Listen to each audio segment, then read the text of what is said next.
Hello, everybody, and welcome to another edition of Faster Masters Rowing Radio, where having a rowing coach only makes you better.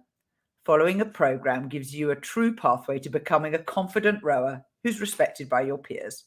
You can become the athlete you want to row with. I'm Rebecca Caroe, and I'm joined by Marlene Royle. Hello, Rebecca, and hello to our Faster Masters Rowing Radio audience. It's good to be here. It's very good to be here. It's that lovely time of year where our temperatures are kind of similar. We're at about sort of 14 to 17 degrees Celsius today, and you said you're kind of similar at the moment. Yeah, we're actually for October up north of the border in Canada. We've had a really warm October, so we've been quite lucky. We had like 2 days of storms and then 2 or 3 days of like no wind and then a little bit, but it's been warm and we're taking advantage of it for sure. Yeah, we're getting days which are incredibly windy and blustery, and then days of real calm. Had 2 this week where it's just been flat calm, glorious rowing, and then immediately followed by 2 days where you couldn't hope to get on the water. Yeah, it's weird. It's like that too. It's like the change. Well, maybe it's the full moon this week as well, but it's definitely like hot or cold. There hasn't really been any in between, but we're capitalizing on those flat days while we have them. Yeah. Now, to everyone who's listening, we want to firstly say an enormous thank you to everybody who supports our podcast. We have an opportunity to donate, which we are extremely grateful for, which is fastermastersrowing.com/podcast. And if you want to subscribe in an audio feed, that's also the place to go. We couldn't do this without you guys. And so really big thank you. You make our life easier. And we know that if you are a regular listener and you enjoy it and you're not a customer of Faster Masters Rowing, we would appreciate a donation from you to show that we're giving you valuable stuff which you want to learn. Now, before we dive into this past week, take a look at this glorious photograph, which is the Union Christchurch crew at the beach sprints event held earlier this year in New Zealand. Isn't that great? They're just sort of splashing up over the waves. If I hide them, then you can really see they're getting pushed off, I think, from the beach. Well, the beach sprints are so hard because they have to sprint and jump in the race while there are people pushing the boat out to the water for them. So, as a master's athlete, you have to pay attention to what you're doing, first of all, because you have to run and jump.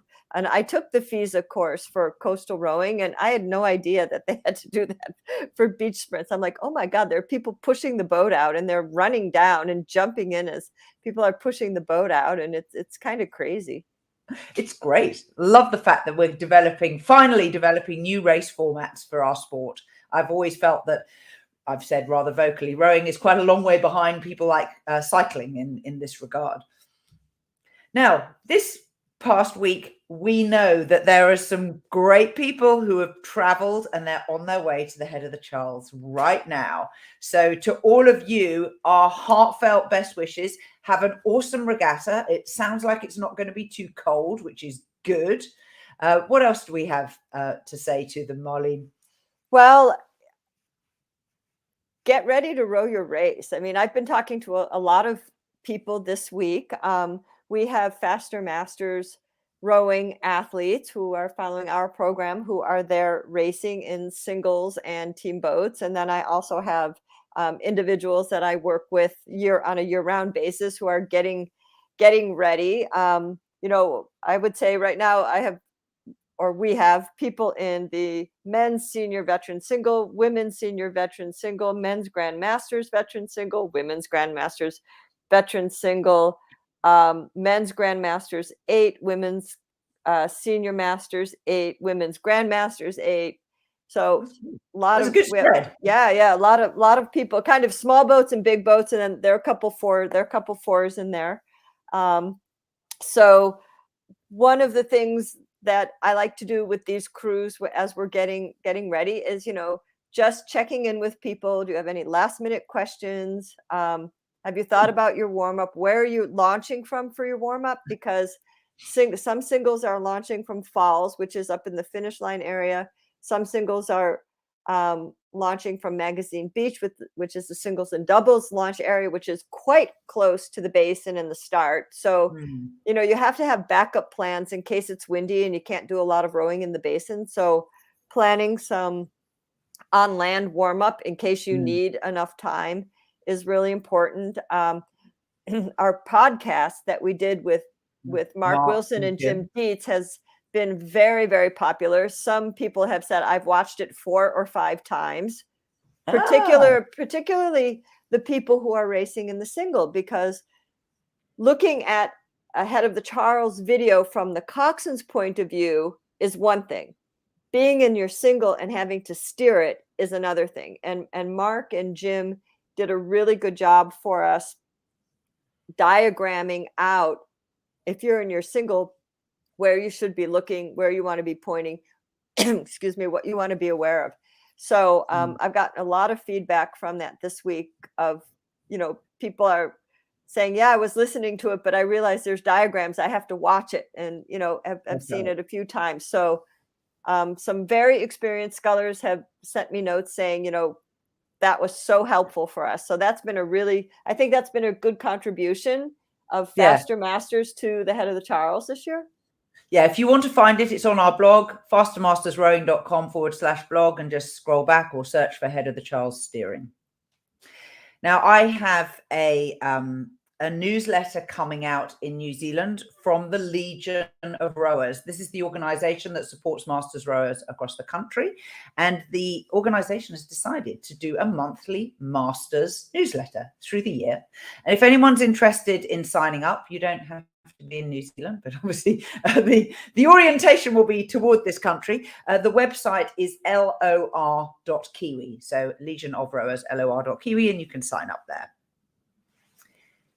Now, can I have a drum roll, please?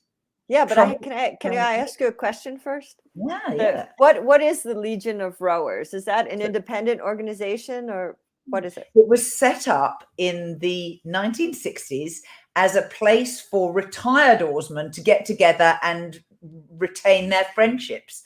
So it was an opportunity at regattas just to have a meet up and, as they say, a yarn here, and probably a few jars, if you know what they are.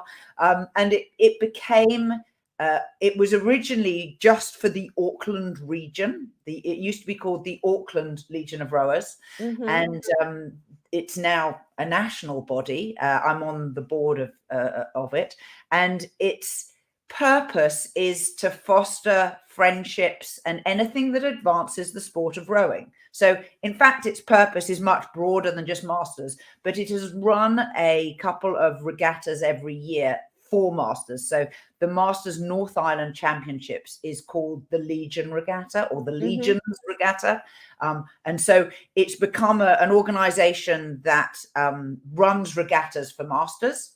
And we're now just kind of quietly broadening the reach to say, well, actually, we could be supporting masters in more ways than just running a regatta, which not everyone can come to because it's, at the opposite end of the country. And so this is a small development. So one of the things that the Legion did this year was to run peer-to-peer coaching clinics to teach masters crews who don't have a coach with them how to self-coach and self-organize for each outing that they do, and explaining techniques for giving and receiving feedback, and how to figure out for yourself whether your stroke matches the type of stroke pattern that you're trying to achieve, and how to coach yourself on that. So it was a really innovative program. And the first newsletter is going to include a report of that event, which actually Rowing New Zealand helped to subsidize because they provided the coaches. And so in fact, there's actually the same event report is going into the New Zealand Rowing magazine. I think they have one that's going to be publishing in the next few weeks as well. Yeah, so it's kind of like for masters only, but also, That's very cool. No, that's very cool. And I mean, I don't know of anything like that in North America. That's kind of, just a let's keep in touch, type of thing. Yeah, Just a rowing community, yeah. That's different from competitions, Yes, exactly. I mean, and that's how it started, and how it will develop, I do not know. But certainly, there's an enormous amount of enthusiasm around the country for kind of connecting people, even if it's just, hey, I'm traveling to your town, and who do I speak to about showing up for a row, or could we borrow a boat, and things like that. So I think at its lowest level, that's one of the sort of community aspects that give the greatest pleasure, is being able to either host a visitor or be a visitor somewhere else. Yeah. So there you go. That's the lead. LOR.kiwi is their website. Cool. Now, drum roll. I would like to, yeah, as opposed to boom, boom, tish. But anyway, here is the brand new, recently published 2021 edition of Rowing Tales. So this is an anthology that I have produced. This is the 5th year, and it contains a large number of short stories, anecdotes, and writings about rowing in the broadest sense. And this gloriously designed cover has just been commissioned from a rowing artist called Rachel Hunt. If you know her, she's Rachel Hunt Illustration, which is just a great kind of silhouette of, it's actually Henley Royal Regatta, but it doesn't really matter where it is. And you can get it on Amazon. So there is, I have published it in both a print book and also a Kindle book. And here you can see it. It's called Rowing Tales 2021, Stories About the Sport of Rowing. And it is now published and ready. And it's actually, it says part of Rowing Tales 5 books. So it's a series. You can go back and have a look at the ones from previous years. So hopefully that will be out there and ready for your Christmas wish list, or perhaps, I don't know, do people give Thanksgiving gifts? I don't know if they do. I think you should give presents whenever you want. There we go. Fair dues. Presents will be provided. Yes. So, and thank you to everybody who has provided the stories. So maybe next week I'll read a tale that would be fun. For the listeners. You have a bedtime story. Our big topic this week is stroke power. Now, this is part of the Faster 5. The Faster 5 are the fundamental 5 things that you need to have a really good comprehension of and capability in if you are to be a competent masters rower, sweep or sculling. And stroke power is one of the key elements to it. Now, the other bits of the Faster 5 include blade work, technique, racing, and a fitness assessment. So those 5 things are the underpinnings to everything actually that Marlene and I talk about. But today it's Stroke Power's Day. She's the bride. What's it all about, Marlene? Well, when we talk about stroke power, think of it in terms of how far you move your boat per stroke. That kind of in general, if you're looking at becoming more powerful, if you have a stronger drive, given that everything technical is on a good level, if you have a stronger drive, the stronger you are, the farther you're going to move your boat per stroke. However, when we talk about stroke power, where we start is with something called peak power. And think of a peak power test is like a 10-second test that you do on an ergometer. And it's the highest wattage that you see. And it's representative of your maximum power, right? What you can output, because when you're really measuring power, it's got to be very short. 1 minute pieces are not power pieces. It's too long. Power pieces are going to be 10 seconds, 15 seconds. starting to get to 20 seconds, starts getting a little bit long. So true peak power pieces are very, very short because it's anaerobic, and you have to be able to put forth the maximum amount of force. So think of peak power as the best you can do for 10 strokes. So this might be six strokes or 7 strokes. It's not very much. And this is your ceiling. Now, when you're going to do your training, even though you're doing it at, say, different intensities, which are not your peak power intensities, if your peak power is low, that's going to be a limiting factor. So no matter how good you are aerobically, if you have low strength or low peak power, you might be able to go and keep the boat moving along at 22 or 24 strokes a minute at a certain level. But if your strength doesn't improve and your power level doesn't improve, you're simply not going to get faster. You're just going to be able to do that for a longer amount of time. So raising the ceiling is important for bringing up, when you're working at different percentages and different intensities, it creates more room for you to, say, row the same rate and move the boat more, given aerobic fitness. So power becomes an important element in improving your base pace, for example, for your head race or for your 1K race. And it does relate to there is a technical element as well, how well you apply your power on the drive, and certainly something like a peak power test has a technical element of it. If you're not very well connected on the drive, if you're not able to apply all the elements that you need to apply on the drive, your power application is going to be limited. And we talk about this in the Faster 5. So it is another way to, one, see, are you getting stronger, and are you getting technically better at applying the strength that you have? So it's kind of got two different layers to it. Yeah, that's particularly important because it is one of the reasons why rowers often joke that rowing machines don't float, ergs don't float. So people who can demonstrate great power and capability to row fast on the machine sometimes struggle to put that into practice in the boat.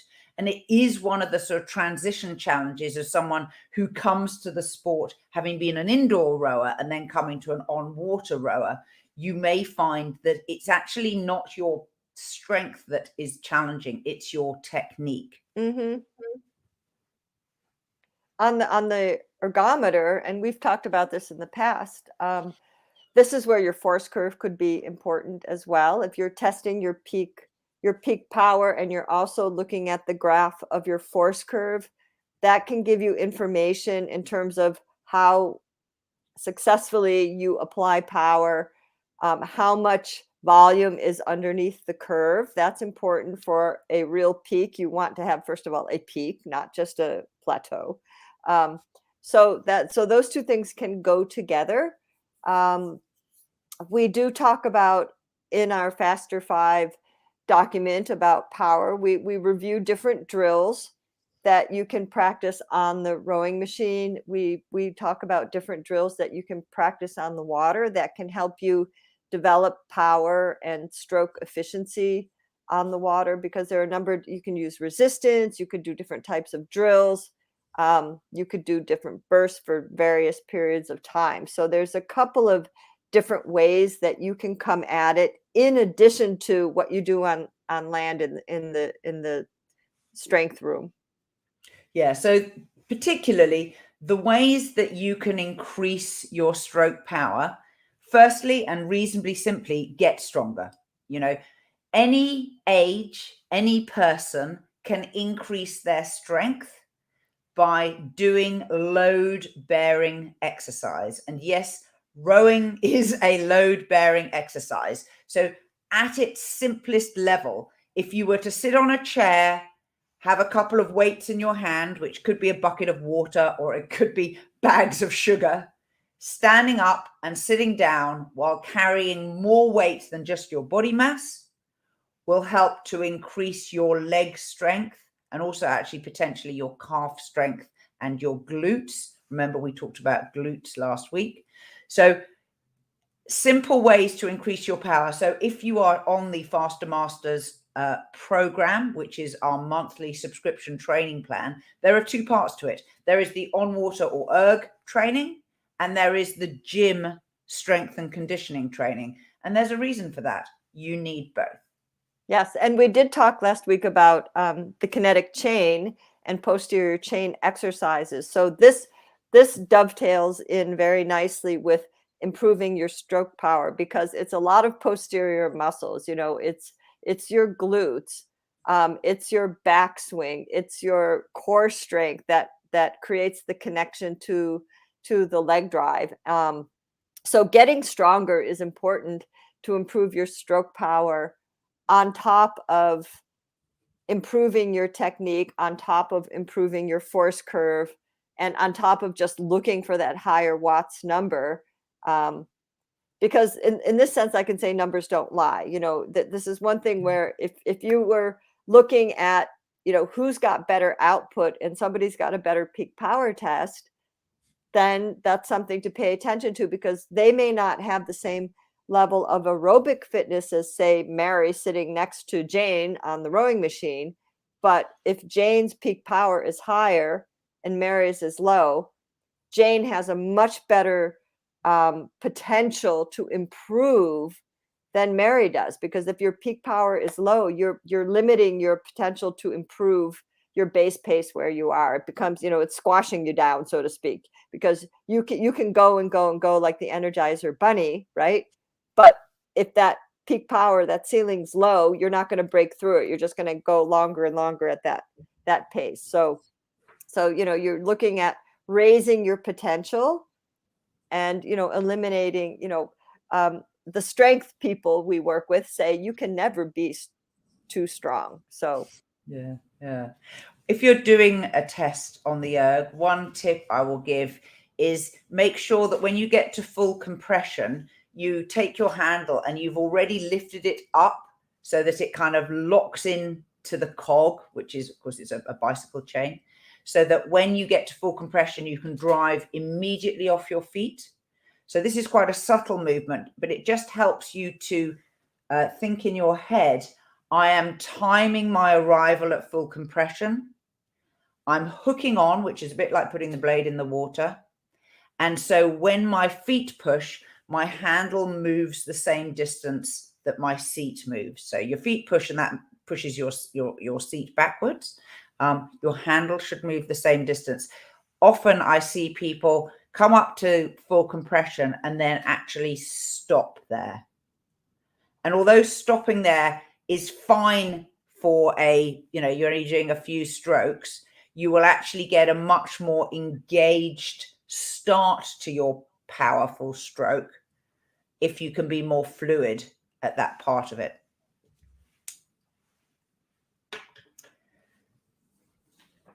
We have a supporter who is helping support the Faster Masters podcast. Keeping my brain active is important as I age, and I enjoy researching new topics that enlighten, inspire, or just plain feed my curiosity. It's fun. Can you remember that one professor when you were at school or university whose class was so popular that students queued to get into their lectures? I'm inviting you to meet One Day University, a learning website where over 200 of those most popular professors are sharing their lectures. The teachers come from top schools across the USA, including Yale, Harvard, Columbia, and Duke. And classes cover history, politics, art, science, music, psychology, and more. If you're curious about maybe the culinary history of the USA, or the science of happiness, or how the Beatles impacted 1960s popular culture, come to onedayu.com/rowing chat. You can learn online or attend live streamed classes every weekday with live Q&A with the professors.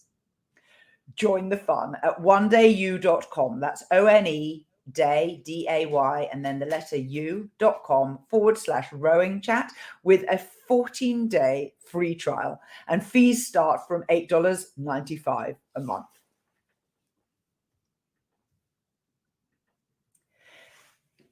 Now, though, Marlene, you hinted earlier that stroke power isn't everything, that there are trade-offs that happen between that aerobic fitness and that absolute strength. So can you talk us through what are the places where we might have to make compromises to reflect our own personal physiology?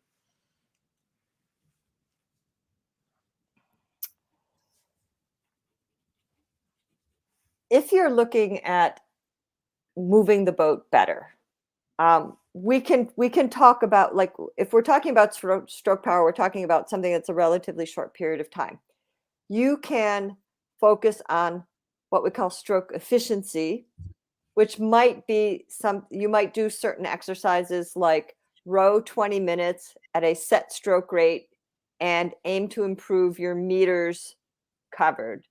Or you could look at your at a certain rating that you're looking to travel more meters per second. Those are things that can give you some information in terms of how well you're moving the boat. And when you start working at higher rates or getting into higher stroke rates, what we're trying to preserve is the time in the water. So from a rigging point of view, we look at this as drive time, and you have to look at your fitness, your rigging, what stroke rate you want to row. Like if you're training for a 5K race or a 1,000 meter race and you know what your stroke rate is, you have to look at how do you adjust what you can do given your fitness. How do you set your rigging so that you can preserve your stroke length and your time in the water? So these are places where you have to adjust how hard you're working, basically. So an easy way to test that is to understand how your stroke changes as you go up in rate.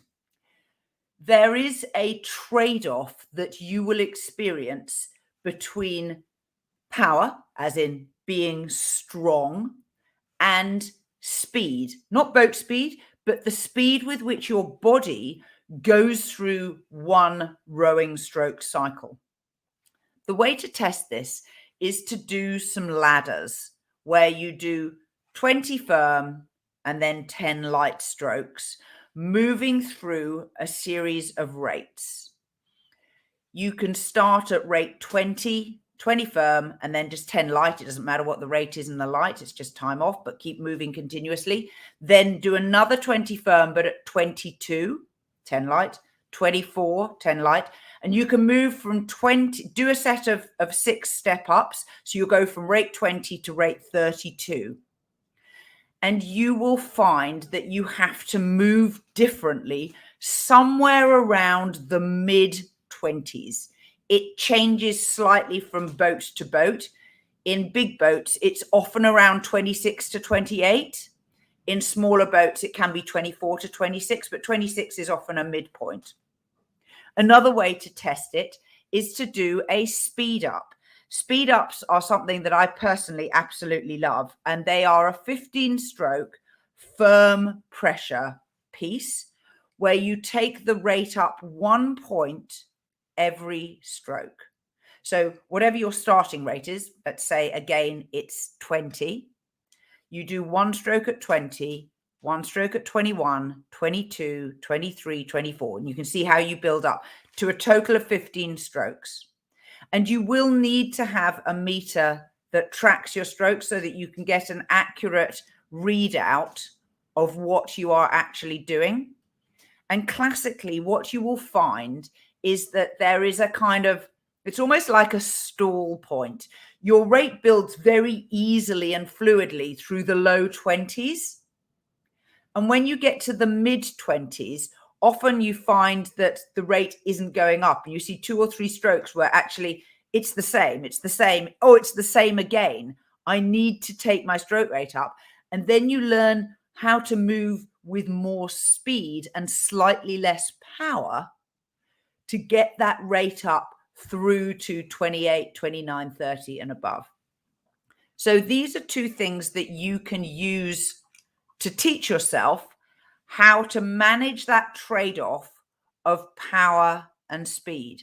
Because if you're going to race, you need to be able to do both of these, because many races start from a standing start. Even if you're doing a head race and it's a rolling start or a flying start, you will not be doing that at the rating that you're going to be doing the racing. So you've got to go from, a mid-20s rate up to your race pace.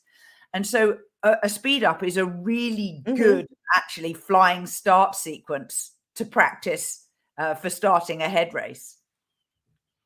Those are a lot of fun. And for masters athletes, it's important to include things like speed ups. It's important to learn things like this that help you stimulate your coordination, because as Rebecca said, when you're getting up to a race pace, you're at a higher rate than you are in a training pace, and you have to learn how to move faster, which means you have to keep stimulating your nervous system to react faster, and muscles have to contract and relax.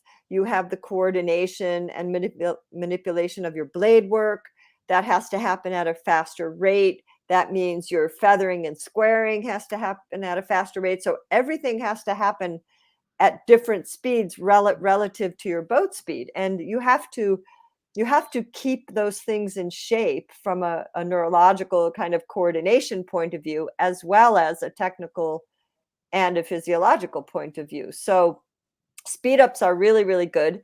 And as we said, because you don't want to shorten your stroke. You don't want to shorten the drive time if you can help it. The ideal goal is to learn how to manage the stroke efficiency and the power output and adjust your rigging so that you can maintain that drive time as you get up to your desired stroke rate. Yeah, it is a process of experimentation. And as you get more skillful, you will find that things change. And as you age, you will find that things change. Things that you once could do, you can no longer do. And just for the people who may not have grasped why this is important, I can move a boat at rate, let's say 22, with great power, and it goes at a reasonable speed. But because my boat moves, let's say it's an 8, your 8 moves 1 boat length per stroke. If I move from 22 to 23, it will go a boat length more over a given distance, let's say 1K, if I'm at 23 than at 22. So you will be moving faster and you will cover the distance. So you will beat someone. Quite often, if you rate higher, you can beat somebody because you can put in 1 more stroke per minute than they are doing, and you will be levering your boat that distance a little bit further and a little bit faster. But there is a kind of terminal velocity, and you will often see this if you watch videos of elite people racing, the World Championships or the Olympics. You will often see that they will take the rate up, but their boat speed does not increase as they come in the sprint to the finish line. There are some exceptions to this rule. There are some people who can rate incredibly high and really move their boat well at those rates. It's incredibly difficult to do. But in general, if you go up 2 points in rate, you should be able to go 3 seconds per 500 faster, up to about rate 30. So if you go, rate 18 and you're doing 230 splits, you go to rate 20, you should be able to do 227 splits. And that's just because you are taking more strokes per minute. You keep your stroke length the same. Your power application should be broadly similar. And this, again, just gives you another way of checking out and finding the rates where you are particularly skillful. And you might find that you are absolutely happy as Larry at rate 19. I'm going to put my hand up here. I'm a 19 girl. I find 18 and 20 a little more challenging. My go-to is 17. Like if you don't tell me and I just start rowing, I'll be at 17. Why 17? I have no idea. So, Coach, can I just ask you, why do you always put even numbers into the stroke rates for your programs? I think maybe we should all try odd numbers for a week. Yeah, maybe we'll do that. We'll experiment with that. Actually, Dr. Rowing, Andy Anderson, maybe we'll have to put it on our list to find that article. There is an article of why stroke rates are traditionally even numbers. So okay, I look forward to reading that. I always just assumed it was because everyone prefers even numbers to odd numbers. It's a bit like being a musician and playing in a major or a minor tune. But you need to find that article for me. I have to. I'm writing it down as a list, but there is some reason why that developed. I just don't remember what it is offhand, but Dr. Rowing did write about it. Well, there we go. And I look forward to that. So that's everything that you need to know, at least initially, about stroke power. This has been Faster Masters Rowing Radio, the show dedicated to masters athletes who want fun, fitness, and confidence in their rowing. You can become a student of the sport by buying a Faster Masters Rowing program subscription today at fastermastersrowing.com/join. We'll see you next week. Bye-bye.